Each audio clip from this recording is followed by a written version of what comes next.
ఎంతో కాలంగా ఎదురు చూస్తూ వచ్చిన ఈ సేవకుడు ఈ ప్రార్థనా మందిరాన్ని ప్రారంభించుకోవాలని ఈ శుభవేళ ఈ అనుకూల సమయంలో ఈ ప్రార్థనా మందిరాన్ని ప్రభు పేద ప్రతిష్ఠించుకోవడానికి ఈ సేవకుడి పట్ల ఈ సంఘం పట్ల ప్రభు చూపిన వాత్సల్యాన్ని బట్టి స్తోత్రం చెల్లిద్దాం.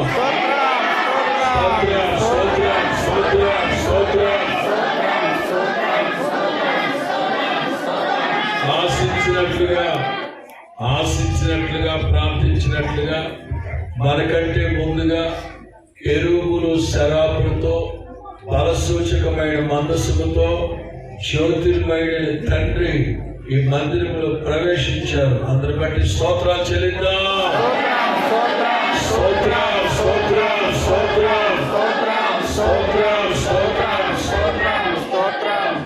ఇది మొదలుకొని దైవ ప్రసన్నత తేజస్సు శకీన మేఘం ఈ మందిరాన్ని నిండుకొనుగాక, కమ్ముకొనుగాక.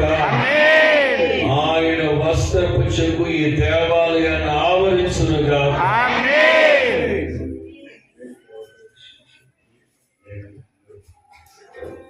వేదిక అనేది చాలా ప్రాముఖ్యం. దైవ చిత్తానుసారమైన వాళ్ళు మాత్రమే వేదిక మీదకి ఎక్కాలి.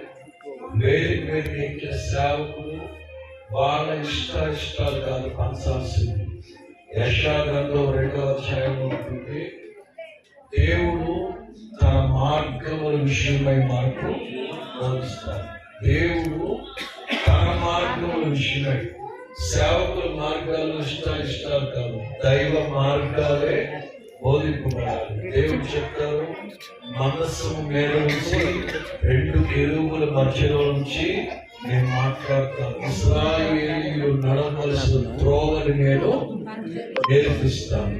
దేవుని మార్గాలే బోధించబడాలి, ఉపదేశమే బోధింపబడాలి.